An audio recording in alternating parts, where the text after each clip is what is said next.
Welcome to NFA NET classes. तो कल हम लोगों ने जनरल ऑर्गेनिक केमिस्ट्री की क्लास स्टार्ट की थी। आज हम लोग बढ़ते हैं आगे इंटरमीडिएट्स में। ठीक है, अभी हम लोग सबके बारे में थोड़ा थोड़ा पढ़ रहे हैं, बस बेसिक नॉलेज के लिए। उसके बाद डायरेक्ट हम लोग रिएक्शंस देखेंगे जो कि एग्जाम में आते हैं। यहाँ से क्या क्या चीज़ें आ सकती हैं, यहाँ से या तो असर्शन रीजनिंग आ सकता है किसी भी एक चीज़ को इंटरमीडिएट को लेके। दूसरी चीज़ क्या आ सकता है, हमारा इनकी स्टेबिलिटी का ऑर्डर आ सकता है। ठीक है, कल भी हम लोगों ने कुछ स्टेबिलिटी के ऑर्डर देखे थे एसिडिक हाइड्रोजन से रिलेटेड, आज भी इनसे रिलेटेड कुछ देख सकते हैं हम लोग ऑर्डर्स। इसके अलावा और क्या देख सकते हैं हम लोग, इसके अलावा हम लोग को जैसे पिछले साल नेट में कुछ 3-4 क्वेश्चंस ऐसे आए थे जिनमें उन्होंने बोला था कि इंटरमीडिएट में कौन सा कार्बोकेटाइन कार्बोनाइन जो भी फॉर्मेशन हो रहा है उसके बारे में बताना है। तो इंटरमीडिएट बताना वहाँ पे थोड़ा सा मुश्किल हो जाता है क्योंकि मैकेनिज्म हम लोग को अच्छे से याद नहीं रहता। तो मैकेनिज्म समझने के लिए ये सारे इंटरमीडिएट्स के बारे में समझना बहुत ज़रूरी है। ठीक है, सबसे पहले हम लोग स्टार्ट करते हैं कार्बोकेटाइन से। ठीक है, तो कार्बोकेटाइन के बारे में हम लोगों को क्या क्या पढ़ना है, एक तो उनकी स्ट्रक्चर, उनकी properties, then stability, then preparation methods, then reaction in which carbocation is formed as intermediates. ठीक है, बट अभी बेसिकली हम लोग क्या पढ़ेंगे, एक तो स्ट्रक्चर एंड प्रॉपर्टीज, स्टेबिलिटी, और तीसरी चीज हम लोग यहाँ पे पढ़ेंगे अरेंजमेंट। ठीक है, कार्बोकेटाइन्स का बहुत सारा अरेंजमेंट रिएक्शंस होता है जो एक्चुअली रिएक्शंस के बीच में काम आता है, कहाँ पर काम आता है ये हम लोगों को पता नहीं चलता है कि हाँ अच्छा अरेंजमेंट भी हुआ होगा, तो वो चीज़ें हम लोग देखेंगे। ठीक है, सबसे पहले देखिए कार्बोकेटाइन का स्ट्रक्चर कैसा रहता है। ये है आपका कार्बोकेटाइन का स्ट्रक्चर, क्या रहता है, sp3 हाइब्रिडाइज्ड रहता है। ठीक है, कैसे रहता है, कार्बन एटम है उससे 3 बॉन्ड बने हैं। ठीक है, क्यों, क्योंकि कार्बन के पास कितने इलेक्ट्रॉन, 4, उसमें से एक इलेक्ट्रॉन चला गया तो बचे कितने, 3। एक इलेक्ट्रॉन गया तो भी प्लस चार्ज आ रहे हैं ना, तो ये 3 क्या बनाएंगे, बॉन्ड पेयर। तो इसलिए देखो 3 बॉन्ड पेयर बना और यहाँ पर प्लस का चार्ज कहाँ पे है, वेकेंट p ऑर्बिटल में प्लस का चार्ज है। ठीक है, ये कैसा sp2 हाइब्रिडाइज्ड रहता है, ट्रायगोनल प्लेनर, और वैलेंस शेल में इलेक्ट्रॉन कितने, 6, 3 कार्बन एटम के, 3 शेयरिंग वाले। ठीक है, अब यहाँ पे नोट क्या करने वाली बात है कि ब्रिज हेड पर कार्बोकेटाइन नहीं बन सकता। तो ब्रिज हेड कैसे रहता है, जैसे आप लोग मान के चलो ओपन बुक स्ट्रक्चर है ऐसा। ठीक है, उसके ऊपर में एक और बॉन्ड बना है तो ये होता है हमारा ब्रिज हेड कार्बन। ठीक है, अब ये दोनों जो ब्रिज हेड कार्बन है ये ऑलरेडी कैसे हैं, मुड़े हुए हैं, और इसका शेप क्या है, ट्रायगोनल प्लेनर। तो जब यहाँ पे प्लेनर है तो ये कैसे बनेगा, तो खुद ही पिरामिडल शेप है ना, तो इसलिए ब्रिज हेड कार्बोकेटाइन बनना थोड़ा मुश्किल हो जाता है अनटिल एंड अनलेस यहाँ पर कोई इलेक्ट्रॉन रिलीजिंग ग्रुप, कोई स्ट्रॉन्ग ग्रुप लगा हुआ हो। ठीक है, अब क्या है स्टेबिलिटी ऑफ कार्बोकेटाइन, नॉर्मली हम लोग का क्या रहता है, एरोमेटिक ज़्यादा स्टेबल है, एरोमेटिसिटी में भी हम लोगों ने देखा कि एंटी एरोमेटिक लेस स्टेबल है, क्योंकि अनपेयर्ड इलेक्ट्रॉन होते हैं, फ्लोज साइकिल से हम लोगों ने देखा था, है ना। और जो नॉन एरोमेटिक होते हैं इनमें क्या फॉर्मूला यूज होता है हम लोग का, सबसे ज़्यादा रेजोनेंस का, फिर हाइपरकॉन्जुगेशन का, फिर इंडक्टिव इफेक्ट का। ठीक है, अब इंडक्टिव इफेक्ट के लिए क्या रूल रहता है, DNP rule, distance, number and then power. ठीक है, हम लोग देखेंगे कि कितने डिस्टेंस में, 1 carbon distance, 2 carbon distance, 3 carbon distance, इस हिसाब से प्रायोरिटी सेट करेंगे। फिर नंबर देखेंगे, 1 फ्लोरीन ग्रुप है, 2 फ्लोरीन ग्रुप है, 2 फ्लोरीन ग्रुप है, 2 ब्रोमीन ग्रुप है। ठीक है, फिर पावर देखेंगे, पावर क्या होता है, फ्लोरीन का ज़्यादा होता है, क्लोरीन से उससे ज़्यादा होता है, ब्रोमीन, फिर आयोडीन। तो ये पावर हम लोग लास्ट में देखते हैं, इस हिसाब से हम लोग इसको नॉन एरोमेटिक कंपाउंड्स का अरेंजमेंट करते हैं। ठीक है, अब अगर हम लोग को ओवरऑल स्टेबिलिटी ऑफ कार्बोकेटाइन को अरेंज करना है तो इस तरह से कर सकते हैं। मतलब क्या है, सबसे पहले एरोमेटिक कार्बोकेटाइन देखेंगे, उसके बाद क्या देखेंगे, मिसलेनियस कार्बोकेटाइन। ठीक है, जैसे ये है मिसलेनियस कार्बोकेटाइन। फिर क्या देखेंगे, सब्स्टिट्यूटेड, मतलब जैसे बेंजीन रिंग है, इसके ऊपर CH2 ग्रुप है, उसके ऊपर कार्बोकेटाइन है, तो ये हमारा सब्स्टिट्यूटेड कार्बोकेटाइन। उसके बाद क्या देखेंगे, रेजोनेंस है कि नहीं, रेजोनेंस यहाँ पे मान के चलो प्लस का चार्ज है तो ये क्या करेगा, रेजोनेटिंग स्ट्रक्चर बनाएगा ऐसा। ठीक है, यहाँ प्लस, तो ये घूम रहा है रेजोनेंस में, तो ये आपका रेजोनेंस आ गया जनरली एलाइलिक कार्बोकेटाइन से। फिर हाइपर कॉन्जुगेशन में क्या देखते हैं, अल्फा हाइड्रोजन देखते हैं, मतलब कार्बन के बगल वाला हाइड्रोजन। फिर क्या आएगा हमारा इंडक्टिव इफेक्ट, ठीक है। इंडक्टिव इफेक्ट में अगर अलग अलग दिए हुए तो उसमें डिस्टेंस नंबर पावर लगाएंगे हम लोग। उसके बाद क्या आएगा परसेंट एस कैरेक्टर, मतलब इलेक्ट्रोनेगेटिविटी देखेंगे, जैसे sp sp2 sp3 है ना। उसके बाद देखेंगे एंटी एरोमेटिक आएगा, सबसे लीस्ट स्टेबल कौन सा होगा, एंटी एरोमेटिक। तो अगर हम लोग इस हिसाब से अरेंज कर लेंगे ना तो फिर ये हमारे लिए इजी होता जाएगा, ठीक है। फॉर एग्जांपल अगर ये एक कार्बोकैटायन है, सबसे पहले एरोमेटिक है या नहीं ये चेक कर लेते हैं। पहला देखो डबल बॉन्ड, फिर सिंगल बॉन्ड, फिर प्लस, फिर सिंगल बॉन्ड, फिर डबल बॉन्ड। कॉन्जुगेटेड है, हाँ सिस्टम कॉन्जुगेटेड है, ठीक है।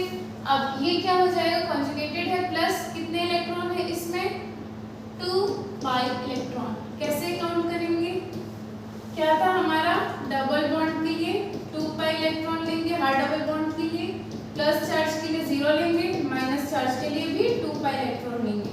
ये था ना हमारा एरोमेटिसिटी का कंसेप्ट। इसके बाद क्या होगा हमारा, ये हो गया 2 पाई इलेक्ट्रॉन, ठीक है। तो 2 पाई इलेक्ट्रॉन मतलब 4n + 2 pi electron rule follow कर रहा है, ठीक है। हक्कर रूल फॉलो कर रहा है मतलब ये क्या हो गया, एरोमेटिक, ठीक है। प्लेनार है, हाँ है। क्यों प्लेनार है, क्योंकि सारे के सारे sp2 हाइब्रिडाइज्ड है, ठीक है।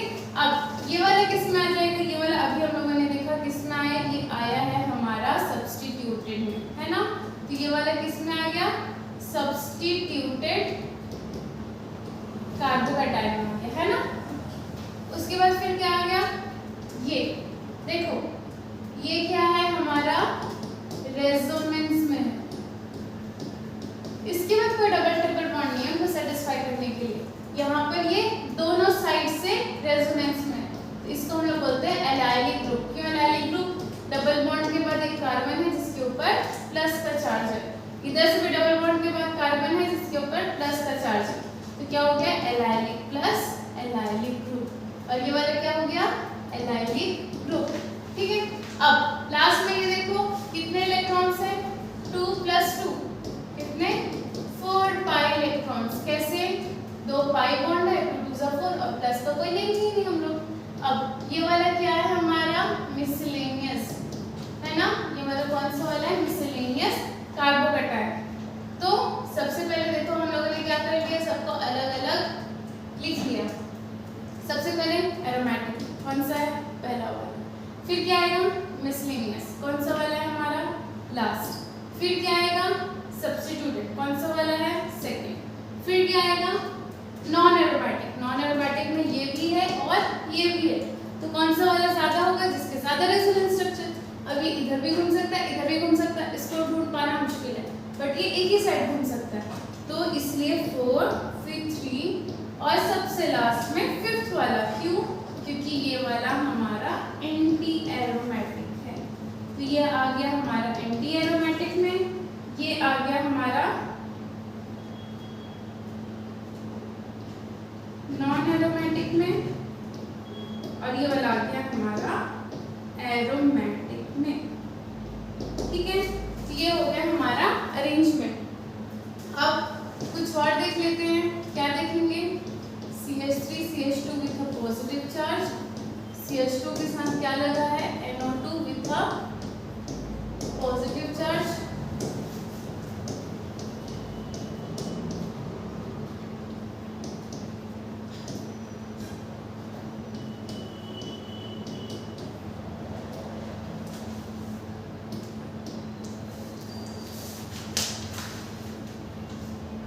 अब देखो जो इलेक्ट्रॉन विड्रॉइंग ग्रुप रहता है वो क्या करता है, लेस स्टेबल करता है। NO2 क्या करेगा, इलेक्ट्रॉन खींचेगा, फ्लोरीन में अपने तरफ खींचेगा, पर NO2 को क्या है यहाँ पे रेजोनेंस इफेक्ट भी शो करता है, ठीक है, -8।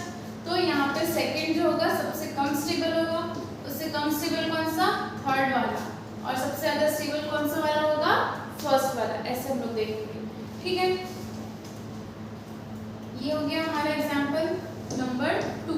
एग्जाम्पल नंबर 3 क्या है, CH3 with a positive charge, CH3 CH2 with a positive charge, CH3 CH CH3 with a positive charge.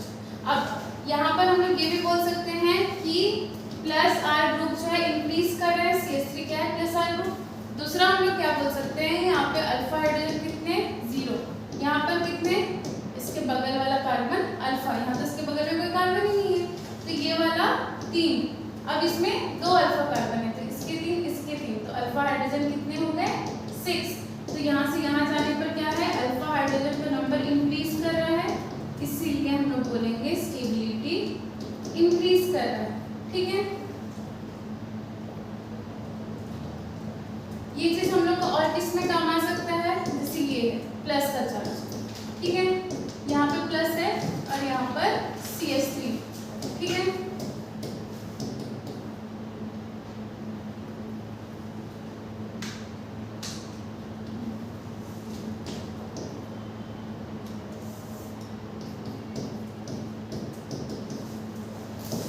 ये एग्जाम्पल देखो, ठीक है। अब इसमें क्या देख सकते हैं, ये जो ग्रुप है CH3 जुड़ा हुआ है ना, यहाँ पे क्या है प्लस प्लस है।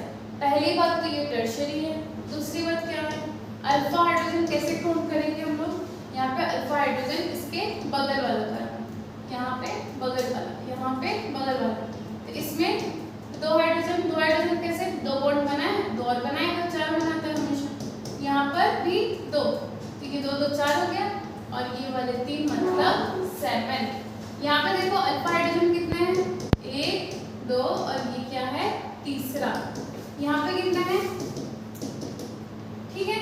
तो इसलिए क्या हो जाएगा, हमारा अल्फा हाइड्रोजन तीसरे वाले में सबसे ज्यादा, फिर फर्स्ट वाले में, फिर सेकंड वाले में। इस तरह से हम लोग सॉल्व कर सकते हैं, ठीक है, किसी भी कार्बोकेटाइन को किसी भी फॉर्म में जो आया है उसका। अब हम लोग क्या देखेंगे, कार्बो एनाइन देख लेते हैं, ठीक है। अब हम देखते हैं कार्बो एनाइंस क्या होते हैं। तो कार्बो एनाइंस ऐसे ऑर्गेनिक स्पीशीज हैं जिनमें कार्बन एटम पर क्या रहता है, नेगेटिव चार्ज रहता है, ठीक है। अब देखो होता क्या है, कार्बन एटम में कितने इलेक्ट्रॉन्स हैं 4, ठीक है। अब इनमें से 3 क्या बना लिए, 3 के साथ बॉन्ड बना लिए, तो 3 3 6 हो गए, ठीक है। अब क्या किया, 3 3 6 और एक क्या हो गया 7। अब ये क्या करेगा, एक और इलेक्ट्रॉन ले आएगा, तो एक और इलेक्ट्रॉन मतलब कार्बन के ऊपर क्या आ गया माइनस चार्ज, ठीक है। जो कार्बन एटम है अगर एक इलेक्ट्रॉन दे दिया,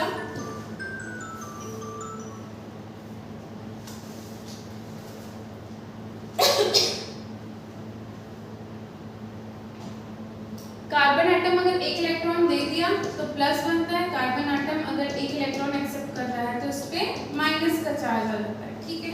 तो 7 इलेक्ट्रॉन्स तो इसके हो गए, कार्बन के 4, 3 बॉन्ड पे 4 + 3 7। अब एक और क्या ले लिया, ये माइनस चार्ज ले लिया, तो इसलिए कार्बन के ऊपर कितने हो गए, टोटल 8 इलेक्ट्रॉन्स आ गए। कैसे, कार्बन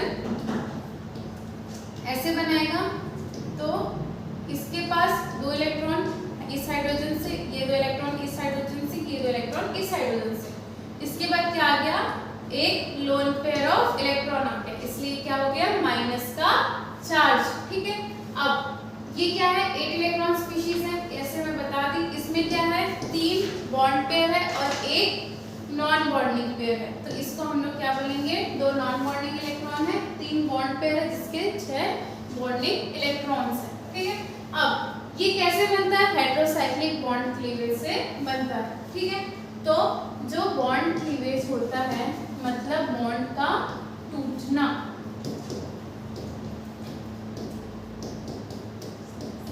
वो 2 तरह से हो सकता है। अब बॉन्ड कैसे बन रहा है, साझेदारी से, ठीक है। तो जब ये साझेदारी टूटेगा, ठीक है, साझेदारी से क्या बन रहा है हमारा बॉन्ड, शेयरिंग से। अब जब ये साझेदारी टूट रहा है तो क्या होगा, हो सकता है कि दोनों में बराबरी का हिस्सा हो। अगर दोनों में बराबरी का हिस्सा होगा तो दोनों के दोनों क्या करेंगे, एक एक इलेक्ट्रॉन लेके अलग हो जाएंगे, 50-50% शेयरिंग का 50-50% लेके चले गए, तो इसको हम लोग बोलते हैं होमोलिटिक बॉन्ड क्लीवेज, ठीक है। होमोलिटिक बॉन्ड क्लीवेज, इसमें क्या होता है, दोनों अपना अपना जो हिस्सा है वो लेके बराबरी से चले जाते हैं, ठीक है। अब क्या है हमारा हेटेरोलिटिक बॉन्ड क्लीवेज, मान के चलो ये एटम X है, ये ज्यादा ताकतवर है, तो ये दूसरे का अपना तो जो साझेदारी में दिया था वो तो लिया उसके साथ सामने वाले का भी सामान लेके आ गया, तो जब इनके बीच में लड़ाई हुई तो जो पूरा इलेक्ट्रॉन है वो कौन ले लिया, x ले लिया, ठीक है। इसको इसमें क्या हुआ, बराबरी का हिस्सा हुआ, नहीं हुआ, तो इसको हम लोग क्या बोलेंगे, हेटेरोलिटिक बॉन्ड क्लीवेज, ठीक है। इसमें क्या बनता है हमारा, इसमें हमारे बनते हैं कार्बोकैटायन और कार्बो एनायन, ठीक है। कैसे होता है ये, इलेक्ट्रोनेगेटिविटी डिफरेंस होने के कारण ये बॉन्ड ऐसे टूटता है, मतलब दोनों में अगर दोनों का ताकत बराबर रहता तो दोनों अपने अपने हिस्से लेके चले जाते, पर क्या है एक ज्यादा ताकतवर होने के कारण दूसरे का भी हिस्सा लेके आ गया, तो इसलिए यहाँ पर क्या होता है, इलेक्ट्रोनेगेटिविटी डिफरेंस ज्यादा होता है, ठीक है। कार्बन और एक्स के बीच में इलेक्ट्रोनेगेटिविटी डिफरेंस ज्यादा होता है, ठीक है। इससे क्या बनता है हमारा, इससे बनता है फ्री रेडिकल, ठीक है। जनरली किसमें, H के प्रेजेंस में हम लोगों ने देखा था, सनलाइट के प्रेजेंस में होमोलिटिक बॉन्ड क्लीवेज होता है, फ्री रेडिकल का फॉर्मेशन होता है। तो यहाँ पर कैसे हो रहा है, हेटेरोलिटिक बॉन्ड क्लीवेज हो रहा है, जिसमें कार्बन जो है दोनों इलेक्ट्रॉन लेके चला जा रहा है। अगर कार्बन दोनों इलेक्ट्रॉन ले रहा है, मतलब इलेक्ट्रोनेगेटिविटी ऑफ कार्बन जो है वो x से कहीं ना कहीं ज्यादा होगी, तभी वो इलेक्ट्रॉन्स ले रहा है ना। तो यहाँ पर क्या बन रहा है, CH3 माइनस और x प्लस, ठीक है। अब देखो यहाँ पर हम लोग बोल सकते हैं कि ब्रिज हेड कार्बन बन जाता है, ठीक है। देखो CH3 क्या है, CH3 माइनस है, तो ये क्या है, sp3 हाइब्रिडाइज्ड है, क्योंकि ये sp3 हाइब्रिडाइज्ड है इसलिए पिरामिडल शेप का है, ठीक है। sp3 हाइब्रिडाइज्ड है, पिरामिडल शेप का है, इसलिए यहाँ पे ब्रिज हेड में एनायन बन सकता है, क्योंकि ये भी पिरामिडल शेप का है। अब जो एलाइलिक कार्बोनाइन होते हैं ये बहुत ज्यादा स्टेबल होते हैं, ठीक है, ट्रायगोनल प्लेनर के होते हैं और ज्यादा स्टेबल होते हैं। तो सिर्फ नॉर्मली जो हम लोग देखेंगे एल्काइलिक जितने भी कार्बोनाइन होंगे वो sp3 होंगे, जो एलाइलिक या विनाइलिक होंगे वो क्या होंगे, sp2 हाइब्रिडाइज होंगे, और अगर ट्रिपल बॉन्ड आ गया फिर तो sp हाइब्रिडाइजेशन हो गया, मतलब बॉन्ड्स पे निर्भर कर रहा है यहाँ पे हाइब्रिडाइजेशन, है ना। अब देखो स्टेबिलिटी ऑफ कार्बो एनायन, ठीक है। यहाँ पर भी सेम वैसी aromatic, resonance, inductive, persons character, anti aromaticity जो वहाँ पे था वही चीज यहाँ पर भी, ठीक है। बट यहाँ पर हम लोग ये चीज मैंने एकदम अच्छे से लिख दिया है ताकि आप लोगों को समझ में आ सके, क्या समझ में आ सके कि जितना प्लस या माइनस चार्ज बढ़ेगा उतना ज्यादा वो अनस्टेबल होते जाएगा, ठीक है। तो किसी भी कार्बन एटम में अगर प्लस चार्ज ज्यादा है तो वो अनस्टेबल है, माइनस चार्ज ज्यादा है तो वो अनस्टेबल है, ठीक है। तो क्या करना पड़ेगा, जो प्लस चार्ज है उसको स्टेबलाइज करने के लिए वो प्लस को इलेक्ट्रॉन देना पड़ेगा, तभी तो प्लस माइनस कैंसिल होकर जीरो होगा, और जहाँ पे माइनस चार्ज है वहाँ पे इलेक्ट्रॉन खींचना पड़ेगा, तभी तो माइनस जो कम होते होते होते जीरो होगा, है ना। तो इसलिए हम लोग क्या करते हैं, प्लस में इलेक्ट्रॉन देते हैं, माइनस से इलेक्ट्रॉन लेते हैं। ये बहुत ही इंपॉर्टेंट कंसेप्ट है, एकदम अच्छे से बेसिकली समझाया ताकि इसमें कभी भी कोई कंफ्यूजन ही ना हो, क्योंकि अगर ये उल्टा बोल दिया तो फिर पूरा का पूरा स्टेबिलिटी का ऑर्डर ही बिगड़ जाएगा, ठीक है। तो पूरा बेसिक कंसेप्ट यही है कि प्लस चार्ज में इलेक्ट्रॉन देना पड़ेगा, तभी तो प्लस में माइनस, इलेक्ट्रॉन का चार्ज दिया है माइनस है, तो जब प्लस में माइनस देंगे तो प्लस माइनस जीरो, और माइनस को जब लेंगे तो फिर ये माइनस जीरो होते जाएगा, माइनस जीरो होगा फिर प्लस होगा ना। अब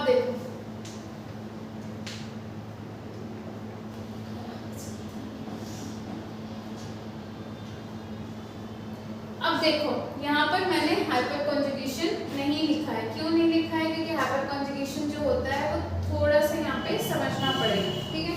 दो तरह का कॉन्जुगेशन होता है, हाइपर कॉन्जुगेशन डायरेक्ट और इनडायरेक्ट, ठीक है। जब हम लोग कार्बोकैटायन की बात करते हैं तो डायरेक्ट हाइपर कॉन्जुगेशन होता है, क्या होता है उसमें जो कार्बन एटम है, ठीक है, जो हाइड्रोजन है अपने इलेक्ट्रॉन थोड़ी देर के लिए कार्बन एटम को दे देता है, जिससे जो प्लस चार्ज है ना वो क्या हो जाता है, स्टेबल, क्योंकि इसको इलेक्ट्रॉन ही तो चाहिए, तो ये इलेक्ट्रॉन कौन देता है, बगल वाले कार्बन का हाइड्रोजन, मतलब अल्फा हाइड्रोजन थोड़ी देर के लिए अपना इलेक्ट्रॉन दे देता है। बट अगर यहाँ पे माइनस चार्ज है तो क्या हो जाएगा, स्टेबल होने की जगह डीस्टेबलाइज हो जाएगा। बट अगर यहाँ पर बीच में क्या है, कोई रेजोनेंस वाला ग्रुप है, ठीक है, जैसे यहाँ पर कोई बेंजाइलिक ग्रुप है, तो इसका इफेक्ट किस पे पड़ेगा, बेंजीन पे, ठीक है। कैसे बेंजीन पे इफेक्ट पड़ेगा, थोड़ी देर के लिए क्या हो जाएगा, वो डिस्टेबलाइज होने लगेगा, ठीक है। सॉरी, क्या होगा, वो थोड़ी देर के लिए रेजोनेंस की तरह इफेक्ट यहाँ पे भी हम लोगों को दिखेगा। तो इसलिए ये क्या कर रहा है, इनडायरेक्टली इस पे इफेक्ट डाल रहा है। तो जब हम लोग का इनडायरेक्ट हाइपरकॉन्जुगेशन होता है तो वो स्टेबलाइज करता है, जबकि डायरेक्ट हाइपरकॉन्जुगेशन होता है तो वो क्या करता है, डिस्टेबलाइज करता है, ठीक है। अगर ये कंसेप्ट कभी, वैसे तो ज़्यादा आने के चांसेस नहीं है, बट अगर कभी आ गया, अगर कुछ भी समझ में नहीं आया कि क्यों हो रहा है, तो फिर इनडायरेक्ट हाइपरकॉन्जुगेशन का कंसेप्ट यूज करना। अब देखो यहाँ पे क्या बोल रहा है, डिक्रीजिंग ऑर्डर ऑफ स्टेबिलिटी। तो सबसे पहले जैसे ही कार्बन आयन दिख गया, वैसे ही तुरंत याद आना चाहिए कि जो कार्बन आयन होता है वो इलेक्ट्रॉन विड्रॉइंग ग्रुप के डायरेक्टली प्रोपोर्शनल होता है और इलेक्ट्रॉन रिलीजिंग ग्रुप के इनडायरेक्टली। या इसको ऐसे याद रखना कि माइनस के डायरेक्टली और प्लस के इनडायरेक्टली।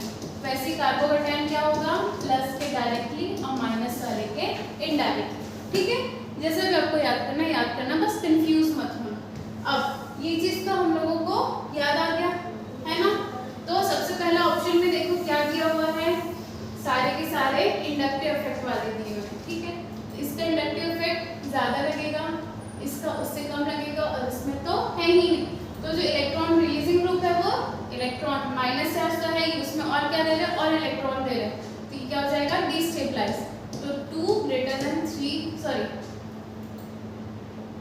डिस्टेबलाइज होना है ना, मतलब 2 सबसे ज्यादा डिस्टेबलाइज हो जा रहा है, तो क्या हो जाएगा, 2 लेस देन 3 लेस देन 1, ठीक है। और अगर डिक्रीजिंग ऑर्डर बोला है तो 1 3 देन 2। समझ में आया। हम लोग देख रहे हैं एल्काइल ग्रुप। एल्काइल ग्रुप मतलब इलेक्ट्रॉन रिलीजिंग ग्रुप, जितना ज्यादा होगा उतनी स्टेबिलिटी कम। यहाँ पे क्या है, फिनाइल ग्रुप्स, ठीक है। पीएच मतलब फिनाइल रिंग। फिनाइल रिंग मतलब ये रिंग है, इसके साथ क्या जुड़ा हुआ है, कार्बन, जिसके ऊपर माइनस। अब ये एक ही पीएच जुड़ा हुआ है तो एक ही रिंग में स्टेबलाइज हो रहा है कॉन्जुगेशन के साथ। यहाँ पे 3 जुड़ा है, मतलब 3 में रेजोनेंस हो रहा है, तो ये 3 रिंग से स्टेबलाइज हो रही है, एक रिंग से, मतलब ये वाला ज्यादा स्टेबल होगा इससे, है ना। अब देखो ये वाले रिंग में ये माइनस चार्ज है, ये क्या है, sp2 हाइब्रिडाइज्ड, और ये वाला क्या है, sp3, और इसमें क्या है, दोनों ही साइड से sp2 का हाइब्रिडाइजेशन। sp2 कैसे पता चला, क्योंकि वहाँ पे डबल बॉन्ड है। यहाँ पे sp3 कैसे पता चला, क्योंकि यहाँ पे सिंगल बॉन्ड है, ठीक है। तो ये वाला क्या है, हमारा sp3 हाइब्रिडाइज्ड है,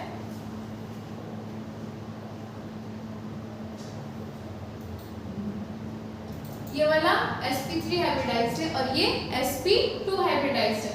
तो sp3 क्या होगा, कम स्टेबल, ठीक है। जब कार्बन आयन की बात आती है, sp sp2 sp3 ऐसा, जो ज्यादा इलेक्ट्रोनेगेटिव होगा वो उसको बियर करने के चांसेस ज्यादा होंगे, ठीक है।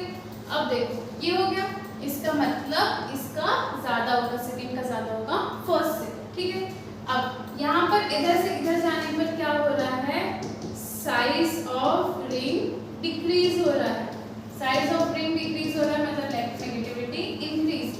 अगर इलेक्ट्रोनेगेटिविटी इंक्रीज होगा मतलब स्टेबिलिटी इंक्रीज होगा। कल एक स्टेटमेंट था, बहुत ही अच्छा स्टेटमेंट था। क्या स्टेटमेंट था कि जो भी रिंग्स हैं, ठीक है, जो भी एटम, जो भी कंपाउंड है, उस अगर वो जितना ज्यादा इलेक्ट्रोनेगेटिव है वो उतना अच्छा नेगेटिव चार्ज बियर करेगा, और अगर एटम इलेक्ट्रोपॉजिटिव है तो उसमें पॉजिटिव चार्ज रहना उतना स्टेबल रहेगा, ठीक है। अब देखो सबसे पहले क्या देखेंगे, एरोमेटिसिटी, ठीक है। इसमें क्या है, 2 2 4 2 6 6 पाई इलेक्ट्रॉन कैसे काउंट की, 2 पाई बॉन्ड्स की 4 इलेक्ट्रॉन, नेगेटिव चार्ज का 2, 6 इलेक्ट्रॉन्स। यहाँ पे 2 2 सा 4 पाई इलेक्ट्रॉन, ठीक है।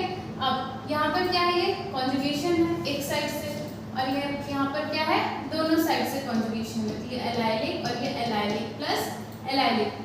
ये स्टेबिलिटी ऑर्डर प्लस रहे या माइनस रहे दोनों में आ रहा है ना, क्योंकि यहाँ पे रेजोनेंस है।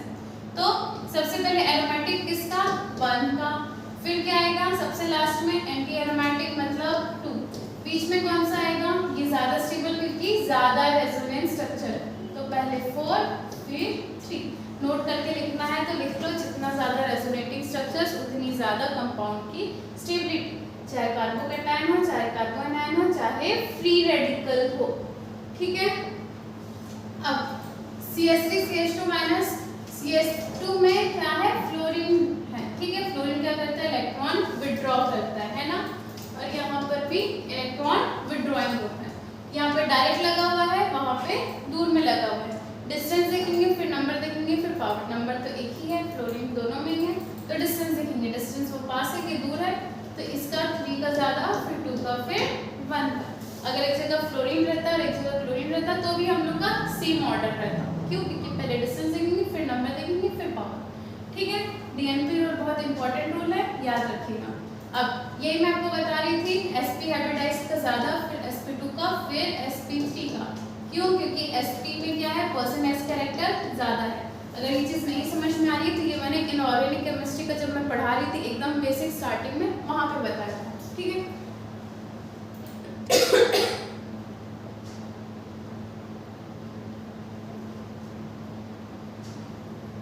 अब क्या है यहाँ पे, इंडक्टिव इफेक्ट, फ्लोरीन का बहुत ज्यादा, फिर इसका उससे कम, फिर इसका सबसे कम। ठीक है, तो यहाँ पे ये पास में है, तो इसलिए 2 का, फिर 3 का, फिर 4 का, उसके बाद फिर किसका आएगा, 1 का। ठीक है, यहाँ पे भी देखो ये हाइब्रिडाइजेशन ज्यादा, तो इसमें क्या होगा, पहले 1 sp हाइब्रिडाइज्ड।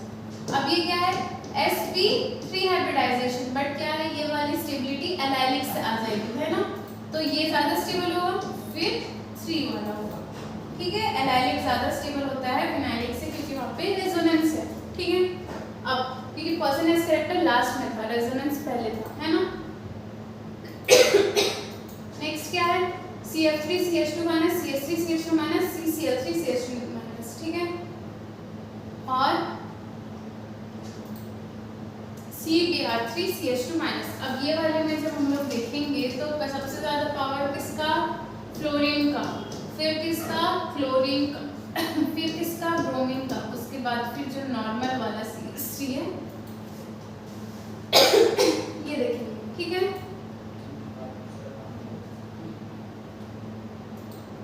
अब देखो यहाँ पर ये सारे ना कुछ इंपॉर्टेंट है, क्योंकि इसमें ग्रुप्स लगे हुए हैं। ठीक है, OCH3 ग्रुप है, यहाँ पे भी OCH3, यहाँ पे भी OCH3 ग्रुप। OCH3 के जो ऑक्सीजन है उसमें 2 लोन पेयर इलेक्ट्रॉन है जो अपने इलेक्ट्रॉन्स दे सकते हैं। अगर ये इलेक्ट्रॉन्स दे रहे हैं मतलब क्या शो कर रहे हैं, +R। ठीक है, यहाँ पर भी क्या शो कर रहा है, +R, या फिर इसी को +M बोल सकते हैं। यहाँ पर भी शो कर रहे हैं +M, और क्योंकि ऑक्सीजन इलेक्ट्रोनेगेटिव है इसलिए इलेक्ट्रॉन अपने तरफ खींच रहा है, तो ये -I स्ट्रॉन्ग है, ये उससे कम है, ये उससे भी कम है, क्योंकि ऑर्थो मेटा पैरा में क्या होता है, डिस्टेंस बढ़ते जाते हैं। देखो ये इसके बगल में, ये उससे दूर, ये उससे भी दूर, तो डिस्टेंस बढ़ते जाएगा तो पावर कम होते जाएगा। ठीक है, अब -I के डायरेक्टली प्रोपोर्शनल रहता है कार्बोनाइन, माइनस माइनस, है ना, तो पहले इसका देखेंगे तो 2 का सबसे ज्यादा। अब देखो इसमें दोनों में +M है, बट यहाँ पर इंडक्टिव ज्यादा है, तो फिर क्या आएगा, फर्स्ट, फिर क्या आएगा, थर्ड। तो ये बहुत इंपॉर्टेंट है, क्यों, क्योंकि इसमें दोनों ही इफेक्ट्स दिख रहे हैं। अब यहाँ पे देखो NO2 Cl CH3, ये वाला एक बार और अभी कुछ देर पहले कराया था, उस स्टेप से ये जो CH2 है उसमें क्या है, NO2 इलेक्ट्रॉन विड्रॉइंग ग्रुप है, Cl इलेक्ट्रॉन विड्रॉइंग ग्रुप है, CH3 इलेक्ट्रॉन रिलीजिंग है, OCH3 भी इलेक्ट्रॉन रिलीजिंग है, पर ये +M शो कर रहा है और ये -M शो कर रहा है ना, ये -I और ये +I, तो इसलिए क्या है, +M या +R ज्यादा स्ट्रॉन्ग रहता है, तो ये होगा, फिर सेकंड, फिर थर्ड, फिर फोर्थ। ठीक है, वैसे ही हम लोगों का ये वाला भी देख लो, अगर सेम प्लस चार्ज में लगा है तो कार्बोकैटायन है जिसमें OCH3 ग्रुप लगा हुआ है। ठीक है, अगर कार्बोनाइन की जगह कार्बोकैटायन ले लिया जिसमें OCH3 ग्रुप लगा हुआ है तो क्या होगा, OCH3 क्या शो कर रहा है, +M -I, यहाँ पे सिर्फ -I, यहाँ पे +M -I।